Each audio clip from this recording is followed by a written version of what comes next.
Angela Rippon revealed her mother became unusually aggressive as the disease progressed, and suffered from confusion and agoraphobia, but she was keen to make it clear that, with the right support, dementia sufferers can still lead fulfilling lives.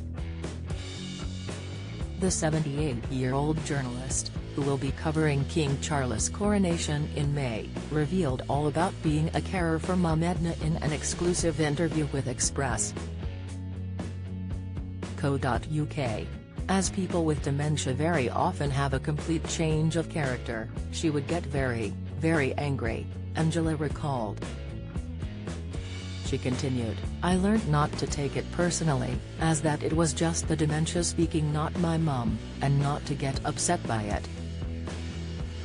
Edna was diagnosed with vascular dementia after Angela became concerned about her unusual behavior and accompanied her to an appointment with her local GP.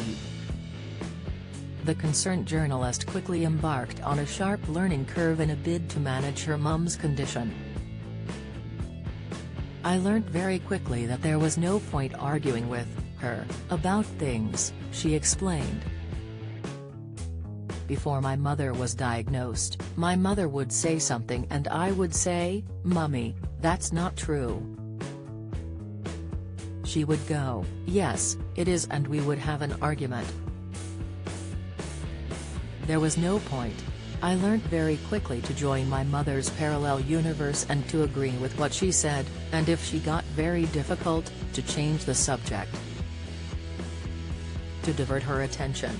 One such example was when she would talk of going to visit Angela's grandmother, despite the fact that she'd died decades before, when the star was just 6 years old. Don't miss. Paul O'Grady's pal saw him full of life at home just before death. Obituary, Alan Carr shares Paul O'Grady's response about life after death. Update, Paul O'Grady's heartbreaking farewell in last social post before death. Latest, "It was no good saying to my mum, 'Mum, of course you can't, Granny's dead,' because if my mother in her mind thought she was going to see her that afternoon, she would suddenly be incredibly distressed thinking that her mum had died," she explained.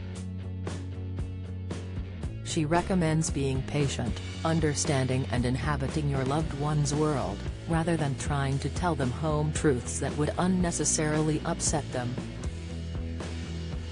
Edna had lost her husband the year before she was diagnosed, having previously enjoyed a 60-year marriage with him where the pair had been joined at the hip, and the devastating impact of that was still lingering over her at the time of diagnosis. Angela urged that people with dementia should still be invited to family events and be able to feel they are not being treated as an outsider, as they are still an important and much loved and respected person within the family. "People think, she can't remember anything, why should we bother to take her to the cinema? No, they'll love it.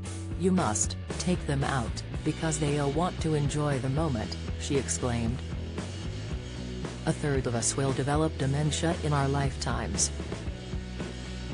Alzheimer's Society vows to help end the devastation caused by dementia, providing help and hope for everyone affected."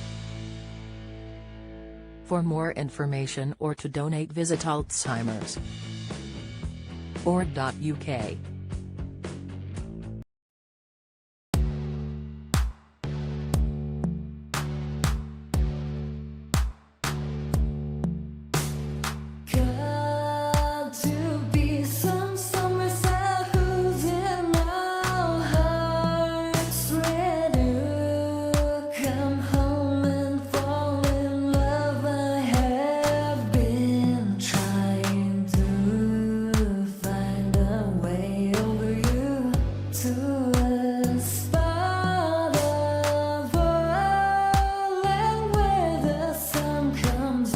From